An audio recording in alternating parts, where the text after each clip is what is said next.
1 September থেকে 31 October পর্যন্ত 2 মাসের জন্য সকল অবৈধ অভিবাসীদের সাধারণ ক্ষমা বা অ্যামনেস্টি ঘোষণা করেছে সংযুক্ত আরব আমিরাত সরকার।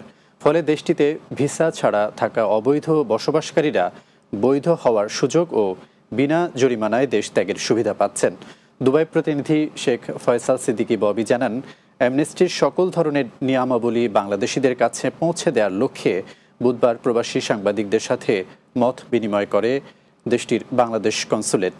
সভায় সাধারণ ক্ষমার আওতাধীন বিষয়গুলো বিশ্লেষণ করেন দুবাই বাংলাদেশ কনসুলেটের consul general BM Jamal Hossain. Consul general জানান, এ সংশ্লিষ্ট সকল তথ্য দুবাই বাংলাদেশ কনসুলেটের ওয়েবসাইটে পাওয়া যাবে। মত বিনিময়ে আরও উপস্থিত ছিলেন দুবাই বাংলাদেশ কনসুলেটের first secretary Mohammad Kazi Faisal, labour councillor Mohammad Abdus Salam, দূতালয় প্রধান মোহাম্মদ আশফাক হোসেন ও কনসুলেটের ফার্স্ট সেক্রেটারি মোহাম্মদ আরিফ রহমান সহ অনেকে।